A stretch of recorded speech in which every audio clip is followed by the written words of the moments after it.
long before a word like Bigfoot existed, long before the first headlines or grainy photographs, stories of a hidden presence walked the evergreen coasts of North America. In fog-draped valleys and along salmon-rich rivers, indigenous peoples spoke of a tall, hair-covered being who moved silently between the trees. They called it Saski-Ts, Tiesamequis, Hairy Man, names carrying nuance and respect. In their telling, this was no brute. It was a parallel people, living apart but aware, acting as neighbor, teacher, or warning. Imagine entering that world. You stand at dawn among colossal Douglas firs and cedar trunks wider than a car. The air smells of moss and salt. Mist rolls in from a glacial river. In such a place, vision falters but hearing sharpens. A single crack of a branch can feel like a signal. Here, mystery isn't imported. It's part of the land itself. For countless generations, elders wove stories that were more than entertainment. They were ethical maps about respect for the unseen, about balance and humility in a world full of life. Centuries later, Europeans arrived carrying their own images of wild men. The woodwoes carved into medieval churches, the Yeti of Himalayan rumor, the green man hiding in English stonework. They heard fragments of the local stories and filtered them through those myths. Neighbors became monsters. Guardians became forest devils.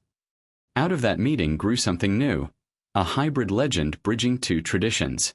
What we call Bigfoot today is not just an unexplained animal but a long-running conversation between cultures, landscapes, and imaginations. This retelling invites you into that conversation. It's not about proving or debunking, but about tracing how a story born of moss and cedar transformed into a worldwide icon.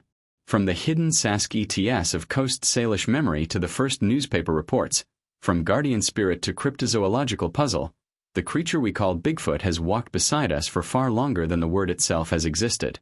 To understand why the legend persisted, you have to see the stage on which it unfolded. The Pacific Northwest is more than a region. It's an ecosystem built for mystery. Coastal fog sweeps across old-growth spruce, rivers cut glacial scars deep into hillsides, and mountains rise like sleeping beasts. Sound carries strangely. Shadows stretch and overlap. A single footprint can remain in damp soil for days, its edges blurred by rain. In such conditions, fact and impression blend. Mystery is not an intrusion here. It's a natural feature. Indigenous nations such as the Coast Salish, Lummi, Sts Ales, Nlakapamix, and others have lived within this environment for thousands of years. Their oral traditions speak of beings who move parallel to human society. Hidden but aware, sometimes interacting, sometimes simply observing. Some stories describe families gathering berries at the forest's edge. Others warn that trespassing on sacred grounds will draw a giant stone-throwing wrath. These accounts are not horror tales. They encode relationships. How to behave toward land, resources, and unseen neighbors. When outsiders arrived, explorers, trappers, loggers, missionaries, they entered this green labyrinth without its mental map. They heard words like Saski-Ts and translated them as wild man. They saw footprints near salmon runs and called them evidence of a beast. By the late 19th century, small articles about hairy giants began appearing in regional newspapers. Each retelling added drama and simplified context. What had been a being of balance became a monster at the edge of civilization. Yet at the same time, these stories lent the wilderness an aura of awe, a reminder to newcomers that not everything within it was known or theirs to control. This is how the modern Bigfoot archetype began to form. Part indigenous teaching, part settler folklore, part unexplained wilderness encounter. Its DNA is cultural as much as biological. And the environment, those endless forests, those misty valleys, acted as co-author, shaping how people saw, heard, and remembered. Without that landscape, the legend would have been different.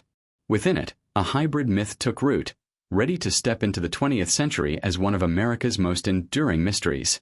Long before Bigfoot became a television topic, a handful of dramatic events planted the seeds of the modern legend. In the 19th century, missionaries and anthropologists scribbled down fragments of indigenous accounts, but their translations flattened nuance. A neighbor turned into a wild man. A teacher became a forest devil. Yet those notebooks and sketches, now lying in archives, are our first glimpses of the old stories through European eyes.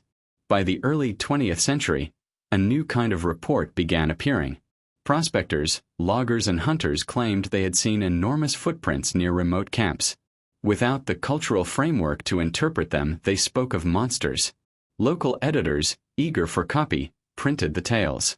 Each article made the figure bigger, wilder, more dramatic. The wilderness itself cooperated. Fog, echoing valleys, overlapping bare tracks, all capable of producing ambiguous signs that primed imagination. The story that fixed the creature in the public mind happened in 1924 at a place now called Ape Canyon on the slopes of Mount St. Helens. A group of miners said they endured nights of heavy footsteps, shadowy shapes, and stones hurled at their cabin. At dawn they fled. Whether it was pranksters, bears, or something unknown, the episode became folklore overnight. It gave Bigfoot its first cinematic moment. A siege in the dark, a clash between humans and the unseen. 3 decades later, a quieter but equally pivotal event unfolded near Bluff Creek in Northern California. In the late 1950s, road builders discovered massive footprints pressed into soft soil. The impressions were so clear that casts were made. Local journalists coined a catchy nickname for the mysterious maker, Bigfoot. That one word lifted the story from regional curiosity to national phenomenon.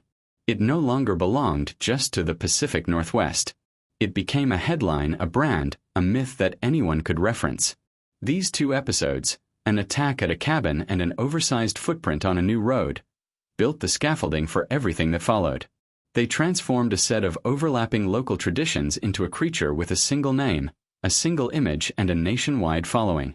By the time television crews arrived in the 1960s and 70s, the outline was fixed. A tall, hairy biped stalking the edge of human settlements, leaving behind just enough evidence to keep the mystery alive. The legend didn't stay contained within one forest. As the name Bigfoot gained currency, people began connecting it to other wild man stories around the world. In the high Himalayas, mountaineers spoke of the Yeti, a snow-dwelling guardian feared and revered by local villagers. In Australia, Aboriginal traditions mention the Yowie. In Alaska, some elders warn of a powerful bushman able to appear and vanish at will. Each culture has its own name, landscape, and moral lesson, but the outline is familiar. A large human-like being living at the edge of the known world. This global echo gave Bigfoot a strange kind of credibility. If the same archetype appears in icy peaks, tropical swamps, and Arctic tundra, perhaps it isn't merely a story? Cryptozoologists began drawing maps and family trees of relict hominids, imagining a hidden branch of humanity stretching across continents.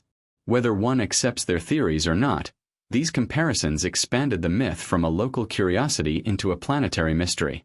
Inside North America itself, the character also diversified. In Florida swamps, people describe a smaller, pungent skunk ape. In the Great Lakes region, some stories blend the idea of a wild giant with cannibalistic winter spirits. On the West Coast, Bigfoot can be a shy neighbor, a thief of fish, or a warning presence. In modern fringe circles, it's even imagined as an interdimensional traveler or a forest consciousness rather than flesh and blood. Each version reflects the storyteller's environment and era.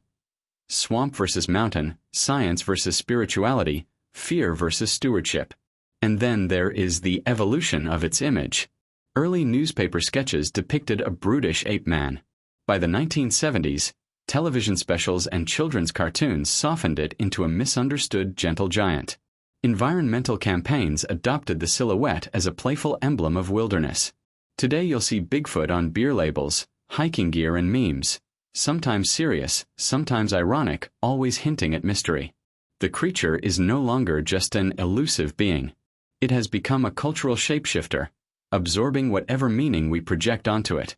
Through this web of parallels and reinventions, Bigfoot reveals its true strength, adaptability. It can be a biological relic, a guardian spirit, a cosmic wanderer, or a marketing icon, and still remain recognizably itself. That adaptability keeps the story alive across time zones and generations, turning a misty regional legend into a global mirror of our hopes, fears, and imaginations. Every lasting legend carries symbols that outlive the stories themselves. In Bigfoot's case, the giant footprint is more than a track in mud. It's a threshold between the known and the unknown. A cast on a museum shelf, a blurry frame of film, a roadside cutout, all function like modern totems. They let people touch the untouchable, hold in their hands a piece of something unseen. For Indigenous communities, the figure still carries ethical weight. Appearing near salmon streams or berry patches, it is a reminder to respect the land and take only what is needed. For amateur researchers, the same signs become field evidence. They leave apples or shiny stones as offerings, knock on trees at night to provoke a response, or record long howls echoing through valleys. Whether one calls these rituals science or folklore, they create a feeling of direct participation in the mystery. Science has also taken its turn. Wildlife biologists and geneticists have examined hair samples, footprint casts, scat, and thousands of eyewitness accounts. So far, no verified remains or clear DNA results have emerged. Bears leaving overlapping tracks explain many prints. Human misperception explains many shapes glimpsed in dim light. Anthropologists note that Bigfoot reports cluster along roads and recreation areas, not deep in untouched wilderness, exactly where humans are primed for heightened alertness and ambiguous experiences. Yet the absence of proof has not diminished fascination. In a world where satellites map every corner, the possibility that something large could still evade detection is thrilling. For some, Bigfoot is a biological question. For others, it is a psychological mirror. Evidence not of a hidden primate but of our own yearning for mystery. Both camps keep the story alive, one by searching, the other by doubting. And between them stands the creature itself, impossible to confirm, impossible to forget. In the end, Bigfoot's greatest power may not be in what it is but in what it represents. Long before the word existed, communities along the Pacific Northwest spoke of beings who taught caution, balance, and respect. Miners and loggers recast those beings as monsters in the woods. Modern media turned the monster into a mystery, then into an icon. Through every transformation, something essential remained, a sense that the world is larger, stranger, and more connected than we usually believe. Stand on a misty trail at dawn and you can feel why the story endures. The air smells of cedar and rain. A knock echoes from somewhere unseen. A deer freezes, ears raised. For a moment, you sense the veil between the mapped and the unmapped thinning. Whether or not a giant hair-covered being is there, the experience is real, the mixture of awe and humility that our ancestors once named in story. Today Bigfoot's silhouette appears on mugs, memes, and hiking gear. It headlines festivals, tourist attractions, and late-night talk shows. It is sometimes a punchline, sometimes a badge of local pride. But beneath the humor and commerce lies a serious longing. In a mapped and measured planet, we still want to believe some mystery walks free. That longing keeps the legend alive and gives it new shapes with each generation. You don't have to believe in a hidden primate to feel its pull. You only have to listen to the wind in the trees and remember that not everything can be catalogued. Perhaps Bigfoot's real gift is not a footprint in mud but an invitation. To wonder, to respect, to imagine. In searching for it, we discover something about ourselves. That even now we crave a story at the edge of the forest, reminding us that the unknown is not gone. It's just waiting, patient as mist, beyond the last trail marker.